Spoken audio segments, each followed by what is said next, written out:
రాష్ట్ర ఆర్థిక పరిస్థితి భేష్. ఇతర రాష్ట్రాలకు ఆదర్శంగా తెలంగాణ. ప్రతికూల పరిస్థితులున్నా ముందడుగు వేస్తున్నామన్నారు ముఖ్యమంత్రి. స్టేట్ ఆర్థిక స్థితిగతులపై రివ్యూ చేశారు సీఎం. భవిష్యత్తులో మరింత అభివృద్ధి సాధిస్తామని ధీమా వ్యక్తం చేశారు కేసీఆర్.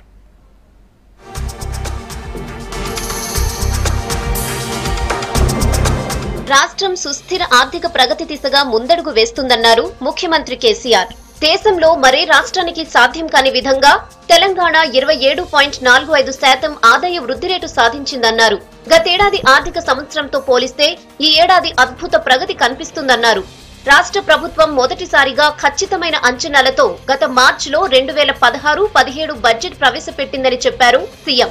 బడ్జెట్ ఏడాది మొదటి 2 నెలలు పూర్తయిన సందర్భంగా ఆర్థిక స్థితిగతులపై క్యాంపు కార్యాలయంలో సీఎం రివ్యూ చేశారు.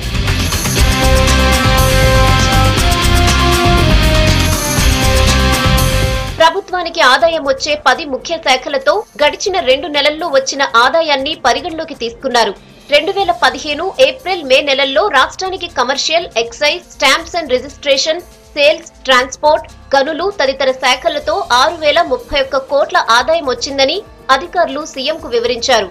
ఈ ఏడాది ఏప్రిల్ మే నెలల్లో 7687 కోట్ల ఆదాయం వచ్చిందని చెప్పారు. ఇది గతేడాదితో పోలిస్తే 27.45% ఎక్కువన్నారు. దేశంలోని ఇతర రాష్ట్రాలతో పోలిస్తే రాష్ట్ర ఆదాయ వృద్ధి రేటు ఎక్కువగానే ఉందని తెలుస్తోంది.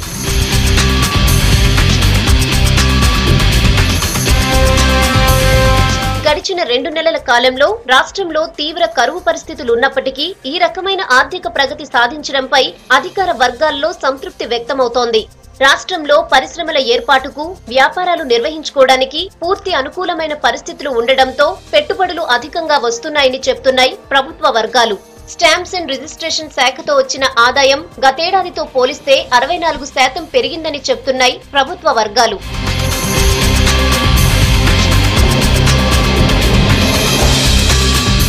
విదేశీ మద్యం పెద్ద ఎత్తున అమ్ముడుపోయిందని, ఫలితంగా ఎక్సైజ్ శాఖలో 120% ఆదాయం పెరిగిందని చెప్పారు అధికారులు. లగ్జరీ ట్యాక్స్లతో వచ్చే ఆదాయంలో 36% వృద్ధి సాధించామన్నారు అధికారులు. రాష్ట్రంలో వివిధ సరుకుల అమ్మకాలు, కొనుగోళ్లతో 17% ఆదాయం పెరిగిందన్నారు. ఇలా ప్రభుత్వానికి 10 ముఖ్యమైన శాఖల్లో ఆదాయ వృద్ధి రేటు పెరిగిందని లెక్కలు వేశారు.